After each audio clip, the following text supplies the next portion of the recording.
Dans cette vidéo, nous allons parler de la mole et des nombres de particules. Alors, regardons ici. Alors, qu'est-ce que ça veut dire la mole? En fait, maintenant que on a étudié déjà les atomes et les molécules, les types de liaisons, alors en chimie, eh bien, on utilise la mole. La mole, c'est l'unité de mesure des quantités de matière. Donc, unité de mesure des quantités de matière, de la matière. Des quantités de matière. Donc, pour mesurer la matière, on utilise la mole. C'est comme par exemple, pour mesurer les masses, on utilise le kilogramme. Pour mesurer les longueurs, on utilise le mètre. Ici, pour mesurer les quantités de matière, on utilise les moles. Maintenant, quand j'ai les grammes ou bien les masses, si je veux passer des masses, c'est-à-dire les grammes, vers les moles, qu'est-ce que je dois faire? Eh bien, je dois utiliser le tableau périodique. J'écris ici tableau périodique. On va voir comment on l'utilise. Vous voyez que le tableau périodique est très utile. Maintenant, si j'ai les moles et je veux connaître le nombre de molécules ou bien d'atomes, nombre de molécules, d'atomes, ou en général de particules. On doit utiliser le nombre d'Avogadro, le nombre Na. Ce nombre-là, c'est quoi? C'est 6,023 fois 10 à la 23. Donc, c'est ce qu'il faut savoir.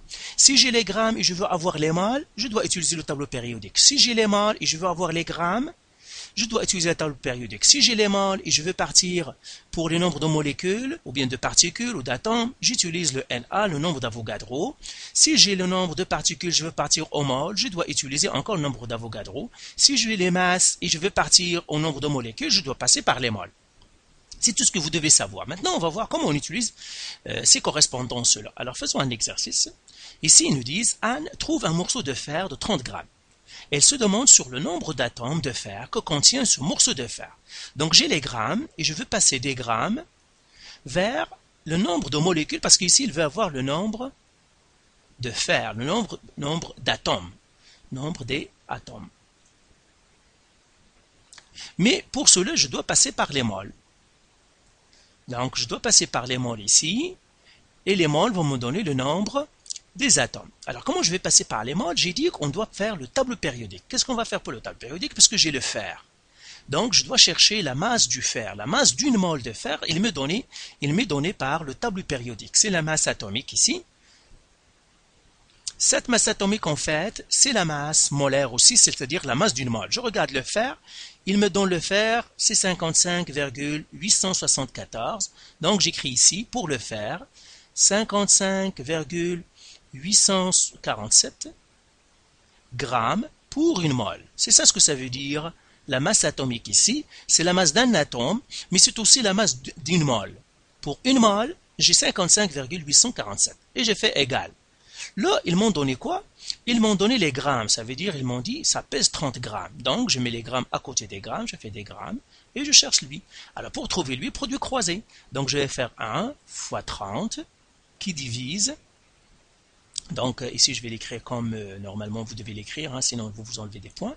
J'écris une mole fois 30 grammes, qui divise 55,847 grammes, eh bien ça me donne, et si je fais ce calcul, donc vous le donnez à la calculatrice, vous allez trouver que c'est 0,54 mol.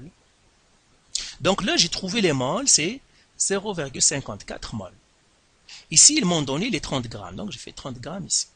Donc voilà, j'ai trouvé les moles. Maintenant, pour passer des moles, je dois passer au nombre d'atomes. Alors, je vais effacer ici, donc bien, je vais descendre tout simplement. Pour passer au nombre d'atomes, ben, le nombre d'Avogadro, qu'est-ce qu'il me dit? Il me dit que une mole correspond à quoi? À 6,023 fois 10 à la 23 atomes. Ou bien molécules si j'ai les molécules, ou bien particules si j'ai des particules. J'ai fait comme ça. Maintenant, les moles, je les connais. C'est 0,54. Pardon, 54, c'est ça? Pas 45, mais 0,54. Ça, c'est 0,54 moles. Et je trouve lui. Je fais le produit croisé. Je fais encore 0,54 moles fois 6,023 fois 10 à la 23 atomes qui divise une mole. Et là, si je fais ce calcul, eh bien, qu'est-ce que je vais trouver? Eh bien, je vais trouver 3,23 fois 10 à la 23 atomes. Voilà ma réponse. Donc voilà, j'ai trouvé le nombre d'atomes. Donc vous voyez, si je veux passer des grammes vers les atomes directement, je dois passer par les moles. Les moles, c'est entre les deux. Alors regardons le deuxième exercice. Younes dit qu'un litre d'eau contient 100 moles de molécules d'eau. A-t-il raison? Quelle est la masse de 100 moles d'eau? Combien de molécules contient-il? Alors premièrement, Younes dit qu'un litre d'eau contient 100 moles. Pour vérifier ça, on va prendre un litre d'eau et on va regarder combien de moles contient-il de molécules d'eau. Donc un litre en fait d'eau est égal à 1 kg. Et là, je vais le mettre en grammes parce que le tableau périodique travaille tous avec les grammes, donc je vais le mettre en grammes. Donc c'est 1000 grammes, pardon, c'est pas 100, mais c'est 1000 grammes. Qui est 1000 grammes. Donc maintenant, je vais passer des grammes vers les moles. Et on a dit pour passer des grammes vers les moles, table périodique. Alors, premièrement, je fais l'eau. L'eau, c'est quelle molécule? C'est H2O. Et là, je vais les faire, je décortique. J'ai H, donc pour H2O, j'écris H, et j'écris O. Et combien j'ai de H? J'ai 2, donc je fais 2 fois. Et là, je vais écrire pour chacun. Donc, je dois faire 2 fois H. H, je regarde ici l'hydrogène, je regarde la masse molaire, c'est ici, c'est 1,008. L'oxygène, lui, où est-ce qu'il est? Il est là. C'est 15,9999. 9. Alors, 2 fois 1,008, ça me donnerait 2,06. Et puis, plus 15,999. Alors, si je fais ce calcul pour l'eau, eh bien, je trouverai à peu près 18. 18 grammes par mol. Tout simplement, ça me dit quoi? Ça me dit 18 grammes pour une mole. C'est ça ce que ça veut dire. Le tableau périodique me dit pour une mole combien il pèse. Donc j'ai 18 grammes pour une mole.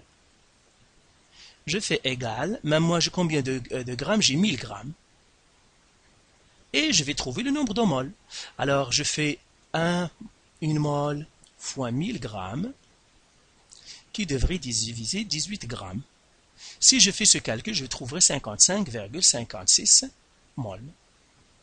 Donc, en fait, un litre d'eau, combien de moles contient-il? Il contient 55,56 moles. Est-ce qu'il a raison? La réponse est non. Alors, je vais effacer maintenant ici, et je dis la réponse pour la première question, non. Il n'a pas raison, car un litre contient 55,56 moles. Maintenant, ils me disent, est-ce qu'il a raison? On a dit non. Quelle est la masse de 100 moles? Ah, pour 100 moles. Alors, toujours, j'ai déjà trouvé que pour 18 grammes, c'est une mole. Maintenant, il me donne 100 moles, donc je vais le mettre ici en bas, 100 moles, et je fais le produit croisé. Donc, je vais faire 18 grammes fois 100 moles, divisé par une mole. Alors, si je fais ce calcul, je trouverai 1800 grammes. Donc, combien ça pèse? Donc, ça, c'est la question A. Maintenant, la question B, eh bien, ça pèse 1800 grammes. Donc, à peu près égal à 1,8 litres. Maintenant, la question C. Ils me disent combien de molécules contient-il? Ça veut dire les 100 moles, combien il contient de molécules? Alors, pour passer des moles, maintenant, je vais passer des moles vers les molécules, ou les atomes, dans ce cas c'est les molécules, je dois utiliser le Na, c'est-à-dire le 6,0023 fois 10 à la 23. Et on a dit ici, qu'est-ce que ça me dit ça?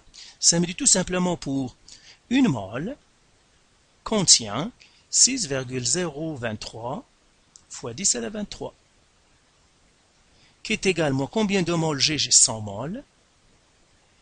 Et je fais le produit croisé, donc je vais faire 6,023 fois 10 à la 23, qui divise par une mole. Et celle-là, ça me donne, si vous faites, pardon, je n'ai pas fait fois 10, donc fois 100,